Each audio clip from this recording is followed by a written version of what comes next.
9장 35절에서 41절까지, 요한복음 9장 35절에서 41절까지 봉독하겠습니다.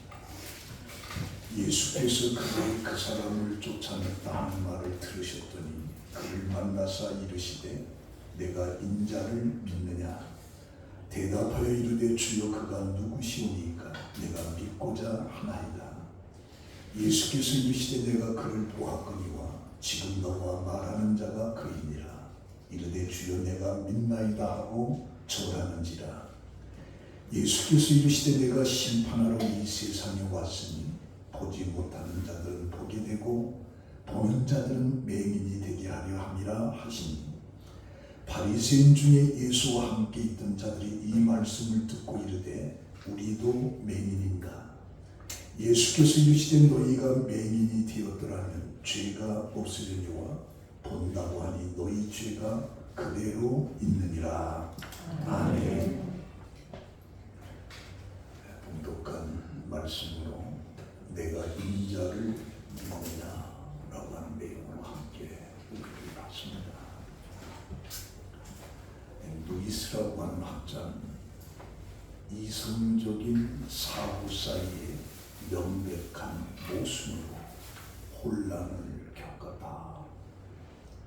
다시 말하면 상상과 이성 사이에 이런 갈등은 어릴 적에 접했던 신앙을 버리게끔 만든다. 예를 들면 홍해가 갈라지고 동정녀가 아들을 낳고 예수님이 물 위에를 걷고 죽은 자를 살리신 이야기는 귀에 즐거운 이야기였습니다. 그러나 과학과 이성에 전혀 맞지 않아 거짓처럼 보였다. 어렸을 때는 예수님 물 위에를 건너가셨다, 홍해가 갈라졌다, 아주 즐거운 소리였는데, 나이가 먹으면서 이성이 과학을 접하면서 이게 허황된 얘기가 아니냐라고 하면서 갈등이 생겼다, 그런 얘기예요. 목사이면서도 철학자인 프랜시스 쉐퍼라고 하는 사람은 몇 달간 비슷한 신앙의 위기를 겪었다.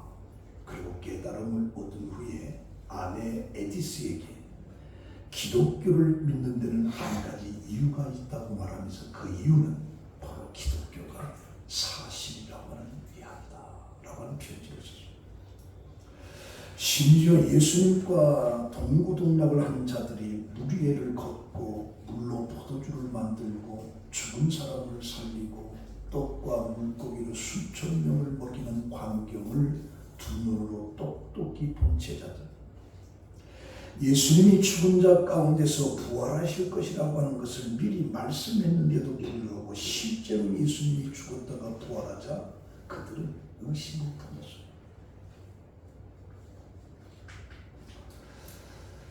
그래서 베드로는 베드로후서 1장 16절에 우리 주 예수 그리스도의 능력과 강림하심을 너희에게 알게 한 것이 교묘히 만든 이야기를 따른 것이 아니고 우리는 그의 크신 위엄을 친히 보았다. 친히 보았다. 요한도 요한복음 1장 속에 태초에 있는 생명의 말씀에 관하여는 우리가 들은 바요 눈으로 본 바요 자세히 보고 우리 손으로 만진 바라. 이 생명이 나타나신 바 된지라 이 영원한 생명을 우리가 보았고 증언한다라고 얘기합니다. 스트로비르라고 하는 사람은 사람들이 자신의 종교적 신앙이 진짜라고 믿으면 그 신앙을 위해 목숨까지 아끼지 않는다. 하지만 자신의 신앙이 가짜라는 것을 알면 그 신앙을 위해서 죽지 않는다라고 이야기했습니다. 다시 말하면 내가 믿는 예수에 대한 확실한 것이 있으면 그를 위해서 어떤 희생도 할 수가 있다. 그러나 그 사실을 내가 정말로 믿지 못한다면 그를 위해서 아무것도 헌신할 수가 없다라고 이야기합니다. 지난주 이 요한복음 9장의 말씀을 가지고 실로암에 가서 씻으라라고 하는 내용으로 함께 은혜를 받았는데, 오늘은 이어서 소경의 그 다음 내용을 가지고 말씀을 전하고자 하는 겁니다. 우리 13절에 보면 그들이 전에 맹인이었던 사람이 눈을 떴고 눈을 뜬 이자를 바리새인들에게로 데려갑니다. 왜 데려갔느냐? 이 사람이 눈이 뜨게 된 일이 가능한지 그 해명을 요청하기 위해서 바리새인들을 찾아간 거죠. 그때 바리새인들은 분쟁이 있는 종교적인 문제를 해결하는 자들. 그래서 이 눈을 뜬 그 사람의 치유를 얻고 분쟁이 그들 앞에 제기가 됩니다. 그리고 바리새인들은 이 사건의 상세한 내용을 알기 위해서 먼저 맹인을 불러서 신문을 하게 되는데 우리 첫 번째 이곳에서 빗나간 관심이라고 하는 것을 생각합니다. 예수께서 진흙을 이겨서 눈을 뜨게 하신 날이 안식일이라. 그래서 15절에 보면 그러므로 바리새인들도 그가 어떻게 보게 되었는지를 물으니 이르되 그 사람이 진흙을 내 눈에 바르매 내가 씻고 보나이다. 그런데 그날이 안식일. 그래서 바리새인 중에 어떤 사람이 말하되 이 사람이 안식일을 지키지 아니했는데 하나님께로부터 온 자가 아니다.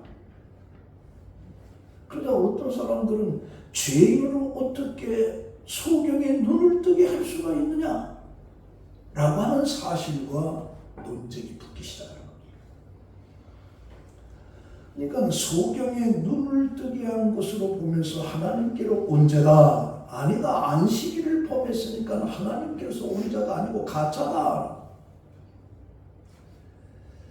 여기에서 나오는 이 바리새인들은 눈을 뜨게 한 예수의 치유의 참된 의미를 알고자 하는 것이 아니고 소경으로 살아가는 불행한 삶에 눈을 떴다라고 하는 데는 전혀 관심이 없었어요.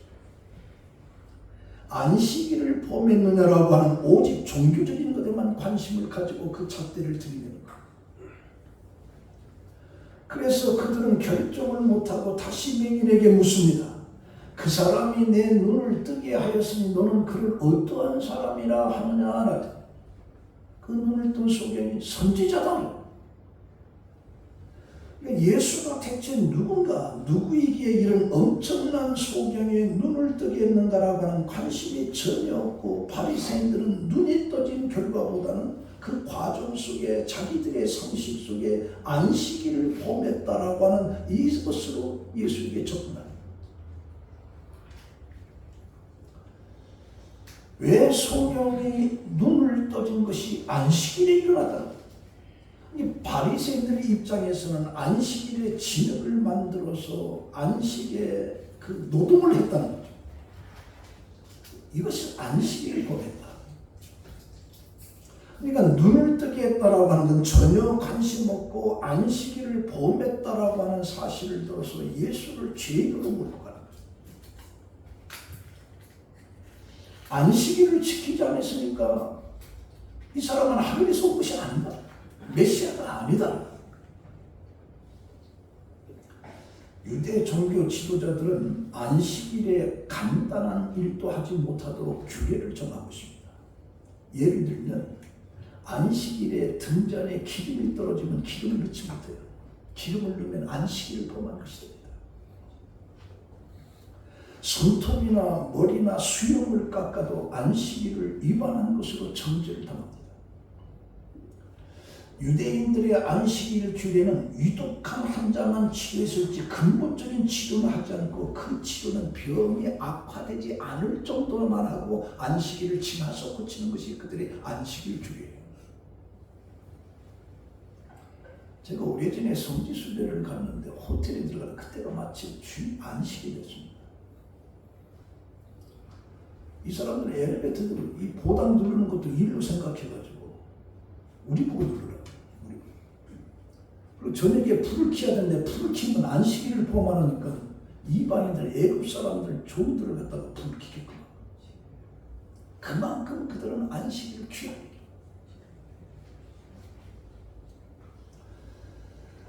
그래서 한 사람이 소경으로 인해서 삶의 고통에서 눈이 떠지는 자유를 얻었다라고 하는 것에는 마음을 주지 못하고 그들이 말하는 안식일을 포함했다라고 하는 이 사실 하나를 가지고 예수를 제일로 몰고 가요. 맹인의 고통에서 구원을 주신 것을 외면하고 눈을 뜬 것은 전혀 보이지 않고 왜 안식일에 노동을 했냐라고 하는 것으로 합니다. 이것은 뭐냐? 틀에 박힌 고정관념의 문제. 자기가 보고 싶은 것만 보는 거. 자기가 알고 싶은 것만 고집하는 거죠. 그 바리새인들은 스스로 신앙이 솟는 거예요. 그래서 물리학자 리처드 파이머는 이런 얘기를 합니다. 원칙은 자기 자신을 스스로 속이지 말아야 한다라고 하는 것인데, 그리고 자기 자신이야말로 가장 속이기 쉬운 상태다. 그래서 인간은 자기 모든 분야에서 자기 비판의 능력의 결핍은 결국에 제한을 초래하고 만다. 자기가 아는 틀에서만 모든 것을 판단한다. 태어나면서부터 앞을 보지 못했던 소경이 눈을 떴다라고 하는 엄청난 사건에는 관심이 없어. 자기가 알고 있는 생각의 모든 걸 다 판단한다. 그러자 결국에 바리새인들은 그 맹인의 어머니를 찾아가서 신문합니다. 18절에 보면 유대인들은 그가 맹인으로 있다가 보게 된 것을 믿지 아니하고 그 부모를 불러 신문하고, 맹인으로 눈을 떴다고 하는데도 그걸 믿지 않고 그리고 부모를 찾아가. 그래서 19절에 이는 너희 말에 맹인으로 났다 하는 너희 아들이냐? 그러면 지금 어떻게 해서 보느냐? 그 부모가 대답하되 이 사람이 우리 아들인 것과 맹인으로 난 것을 아나이다. 그러나 지금 어떻게 해서 보는지 또는 누가 그 눈을 뜨게 했는지 우리는 알지 못하나이다. 그에게 물어보소서. 그가 찬성하였으니 자기 일을 말합니다. 부모는 그 소경이 틀림없이 예수라는 사람이 눈을 비벼서 내 눈이 고침받았다는 사실을 분명히 얘기했음에도 불구하고 부모는 모른다고 부인하고 직접 물어보라고 책임을 회피합니다. 왜 자기 아들이 눈이 떴다라고 하는 이 기쁨의 이 사건을 말하지 못하는가? 그것은 출교의 무서움 때문입니다. 이 눈뜬 자의 부모는 소경의 눈을 뜨게 한 주님의 은혜에 대해서 증언하지 못하는 것이죠. 사실 이 바리새인들은 부모에게 압력을 가하면서 사실은 그가 소경이 아니었다라고 하는 허위 진술을 받기 위한 것이었어요. 사실 이런 일은 예수의 부활 사건들이 있었습니다. 마태복음 28장 11절에 보면 여자들이 갈 때 경비 중에 몇이 성에 들어가서 대제사장들에게 알립니다. 예수가 부활했다. 그러자 장로들과 함께 모여 의논하고 군인들에게 돈을 많이 주며 이르되 너희는 말하기를 그의 제자들이 밤에 와서 우리가 잘 때 그를 도둑질해 갔다라고 해라. 만일 그 말이 총독에게 들리면 우리가 권하여 너희로 근심하지 않게 하리라니 군인들이 돈을 받고 가르친 대로 하였으니 이 말이 오늘날까지 유대인 가운데 두루 퍼지니라. 제자들이 도둑질해 갔다라고 하는 것으로 보잖아요. 그래서 지금도 인본주의 신학자들은 이 부활의 사건을 조작된 사건이라고 이야기합니다. 그래서 결국에 바리새인들은 24절에 그 맹인이었던 사람을 두 번째 불러서 너는 하나님께 영광을 돌리라. 우리는 이 사람이 죄인인 줄을 아노라. 이 사람은 죄인, 예수는 죄인이다. 그러자 그 소경으로 눈을 떴던 자가 25절에 그가 죄인인지 내가 알지 못하나 한 가지 아는 것은 내가 맹인으로 있다가 지금 보는 것이다. 내가 소경인데 지금 보고 있다. 한 가지 아는 것은 진실을 말하고 있어. 그가 죄인인지는 알 수 없으나 그가 능력을 행해서 지금 내가 눈을 뜨고 있다는 거죠. 그런데 바리새인들의 관심은 온통 안식일을 포함했다라고 하는 것을 끌고 가는 거죠. 한 사람의 고통에서 구원받았다라고 하는 전혀 관심이 없어요. 마침 요즘의 정치인들을 쳐다보면 백성들의 앞날을 위해서, 기업의 앞날을 위해서 글로벌 시대에 어떻게 살 것인가, 나라의 미래들은 전혀 관심이 없어. 전부 다 자기 입장에서 자기 이권만 생각하고 지금 바리새인들이 거. 누가복음 13장에도 안식일에 한 회당에서 가르칠 때 18년 동안 귀신 들려서 꼬부라져서 조금도 피지 못하는 한 여인이 있었어요. 예수께서 그것을 보시고 여자여 내가 내 병에서 놓였다 하고 안수하니까 그 여자가 허리가 펴지면서 하나님께 영광을 돌리는 거예요. 근데 안식일에 병을 고친 이 사건을 쳐다보고서 분을 내면서 일할 날 엿새가 있는데 그때 하지 왜 하필이면 안식일 때 하냐. 예수를 비난하는 거죠. 안식일에 병을 고친다는 거죠. 안식일에는 이런 일을 하지 말아라. 18년 동안 꼬부러져서 허리도 피지 못했던 그 여인이 구원받았다는 데는 관심이 없었어. 그러다 예수님께서 외식하는 자들 그들을 책망합니다. 너희들이 안식일에 너희 소나 양들이 구렁이에 빠지면 안식이라고 가만 놔둘 거냐? 분명히 건질 것이 아니냐. 18년 동안 꼬부라져 고통당하는 이 여인을 고통에서 구원시키는 것이 잘못된 거냐? 그러면서 안식일의 주인은 나다.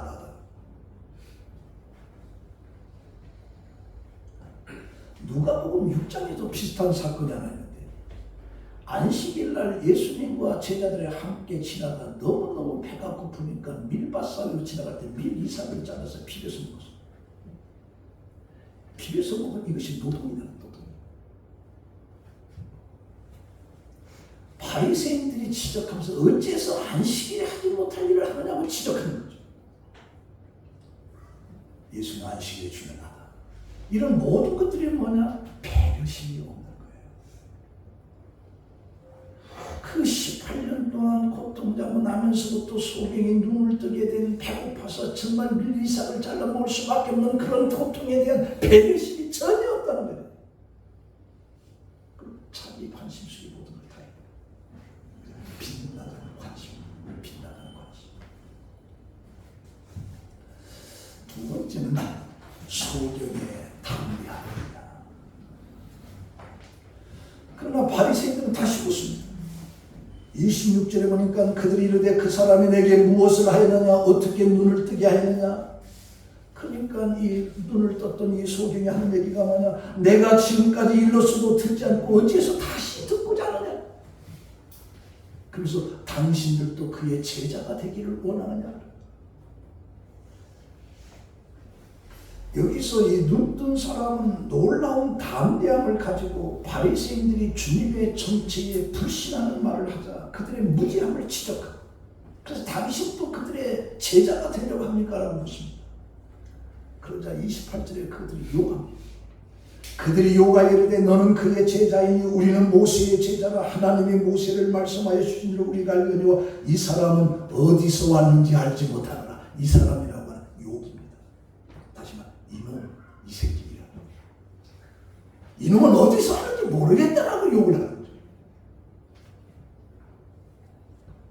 그러면서 분노를.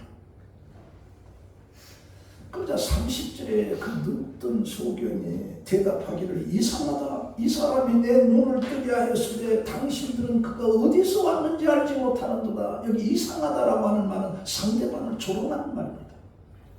이 말은 바리새인들의 불신앙을 지적하는 말입니다. 예수의 행하신 표적을 보고도 그가 어디서 왔는지 알지 못하고 그의 신적 권위를 인정하지 않은 그들의 완악함을 꼬집는다.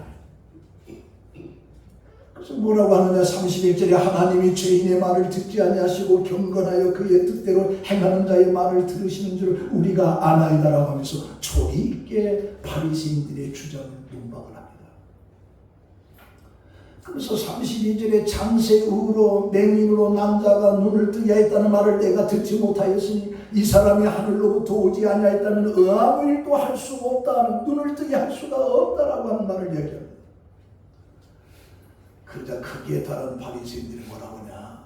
내가 온전히 죄 가운데서 나를 가르치느냐 하고 이에 쫓아내어 보내니라. 쫓아냈다는 출교시. 왜 이들은 소경을 쫓아내는가? 출교를 시키는가?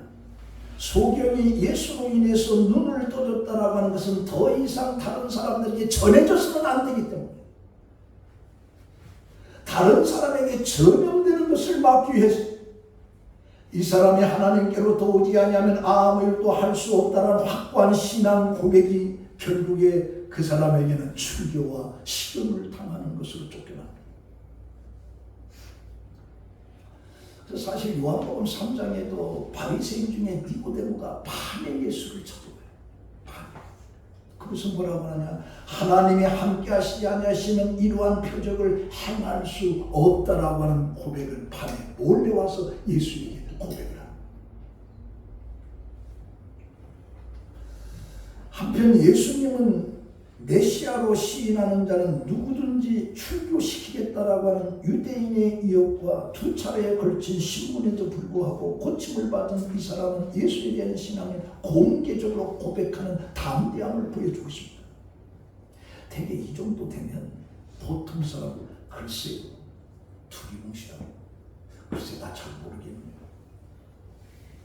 진실이 모르겠네요, 이 정도 되면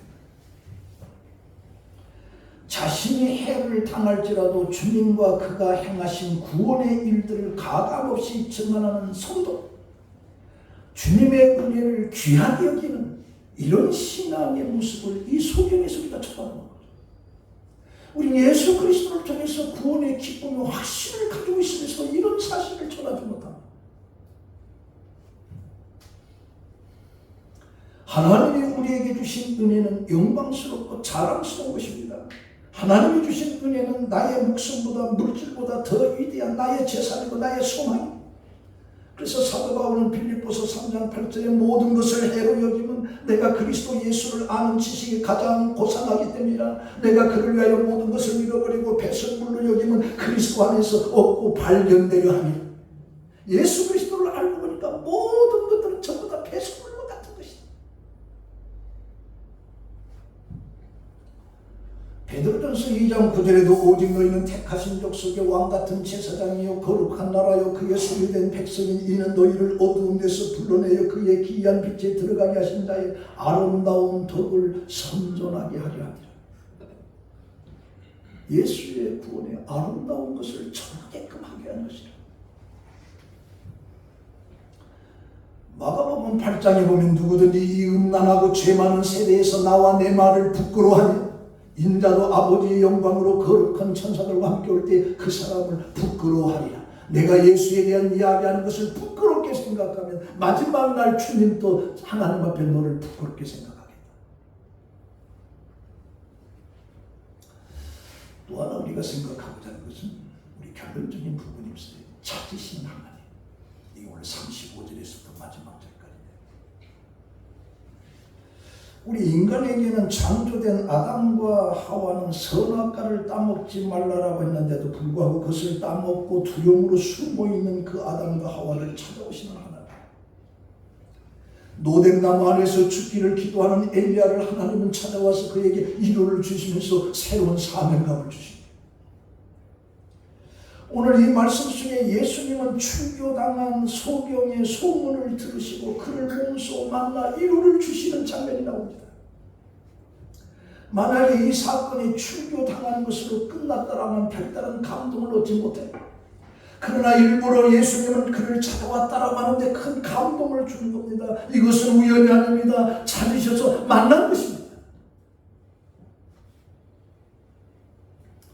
그래서 35절에 보면 예수께서 그들이 그 사람을 쫓아냈다는 말을 듣고 그를 만나 이르시되 내가 인자를 믿느냐라고 하는 질문을 그 소경, 눈뜬 소경에게 예수님께서 하십니다.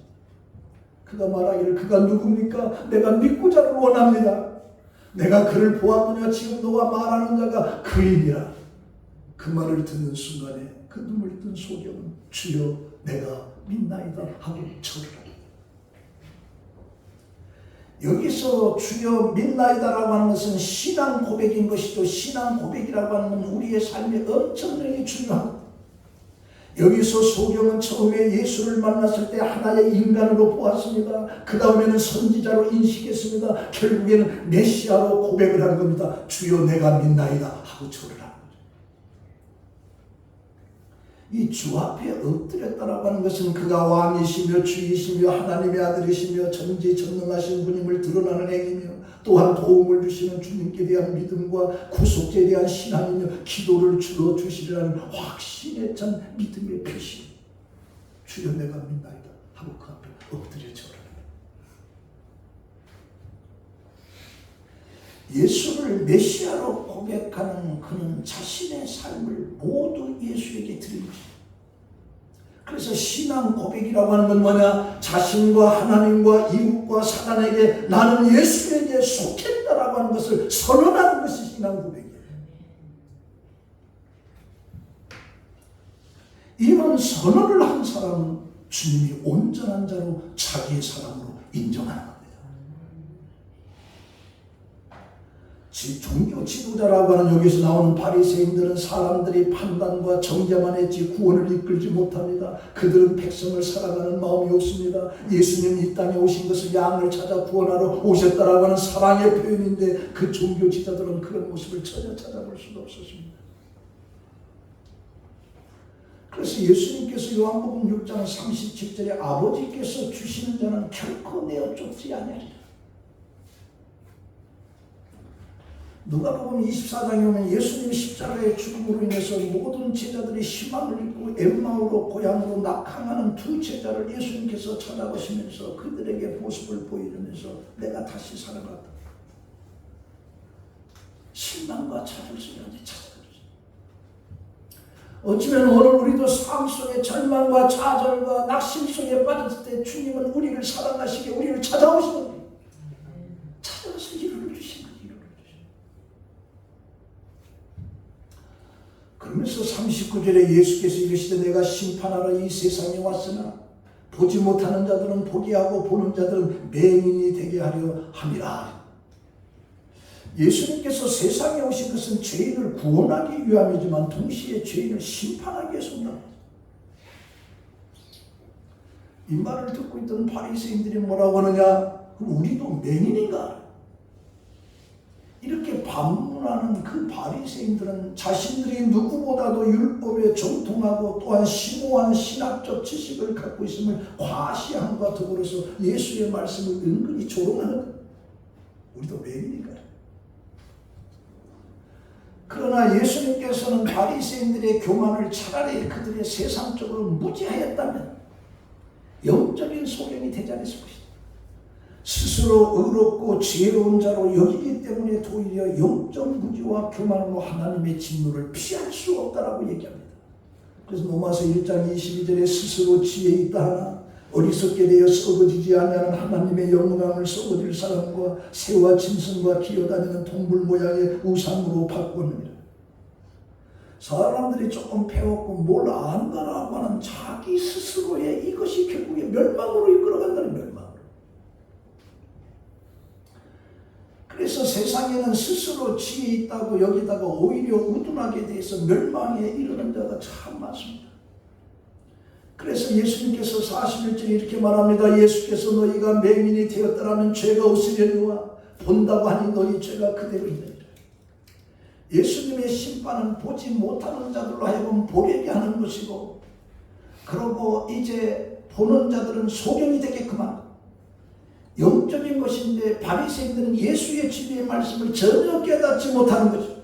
그리고 자기들은 소경이 아니라는 거죠. 자기들은 많은 것을 안다는 얘기죠. 이것이 오히려 소경이 된다. 소경.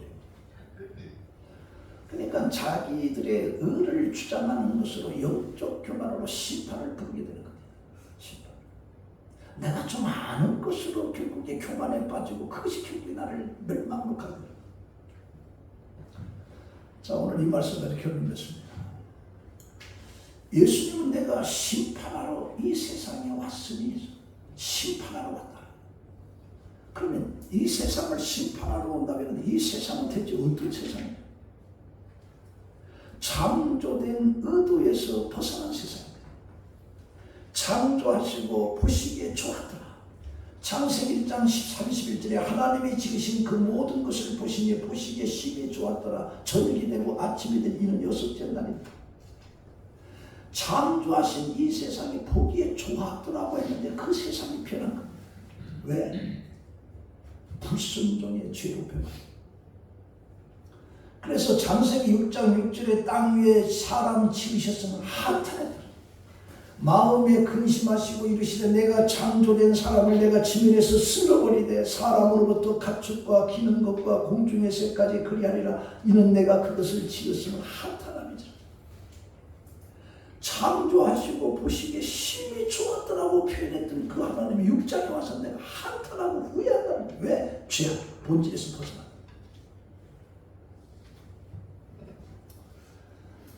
그래서 하나님께서는 홍수로 심판하시기 전에 내가 세상을 창조한 것을 후회합니다. 예수님께서는 하나님이 후회한 이 세상을 심판하러 왔다는 겁니다. 심판. 무엇을 심판한다는 거냐? 이게 데살로니가 후서 1장 8절에 하나님을 모르는 자들과 우리 주 예수 복음을 복종하지 않는 자들에게 형벌을 주시리니 이런 자들의 주의 얼굴과 그의 힘의 영광을 따라 영원히 멸망의 형벌을 받으리라. 하나님을 모르고 주의 복음에 복종하지 아니하는 자들을 심판한다. 죄에 대한 심판이죠. 그래서 심판하는 것에 자기 몸을 십자가의 피로 모든 죄를 다 씻어버리는 겁니다. 그런데 이 사실을 믿지 않는 자가 심판을 받아. 그래서 심판을 받아. 거부하면 영원한 지옥. 그래서 로마서 5장 8절에 우리가 아직 죄인 되었을 때 그리스도께서 우리를 위하여 죽으심으로 하나님께서 우리의 죄를 자기의 사랑을 확증했다. 그러면 이제 우리가 그의 피로 말미암아 의롭다 하심을 받았으니 더욱 그로 말미암아 진노하심에서 구원을 받은 것이니 곧 우리가 원수됐을 때 그의 아들의 죽으심으로 말미암아 하나님과 화목되었은즉 화목된 자로서는 더욱 그의 살아나심으로 말미암아 구원을 받은 것이냐. 예수 그리스도의 그 피를 통해서 우리가 의롭다므로부터 그래서 하나님의 심판이 이 죄에서부터 우리는 구원을 받은 거예요. 그래서 심판하러 온다라고 하는 것은 그 사실을 믿지 않는 자, 그런 자들에 대해서 심판할 것이다. 그러니까 이런 사실을 믿으면 구원을 받지만 믿지 않으면 심판을 받는다. 심판을. 근데 사람들이 지금의 어떤 과학의 발달을 통해서 이 하나님의 세상에 창조하고 하나님의 이 존재를 우습게 생각하는 것들을 하나님 심판하시고 그런데도 우리는 짤막한 이 머리통을 가지고 자기가 더 똑똑한 것처럼 하나님보다 더 우월한 것처럼 그런 교만 속에 살아요. 그래서 로마서 10장 9절에 내가 만일 입으로 예수를 주로 시인하며 또 하나님께서 그를 죽은 자 가운데서 살리신 것을 내 마음에 믿으면 구원을 받으리라. 사람이 마음으로 믿어 의에 이르고 입으로 시인하여 구원에 이르느니라. 하나님께서 그를 죽은 자 가운데서 살리신 것을 내 마음에 믿으면 구원을 받는다. 근데 이건 안 믿는 거예요. 우습게 생각하는 거예요. 그런 자를 하나님이 심판하고 있습니다. 로마서 10장 13절에 누구든지 주의 이름을 부르는 자는 구원을 얻으리라. 예수 그리스도가 하나님의 아들이라는 걸 내가 믿느냐?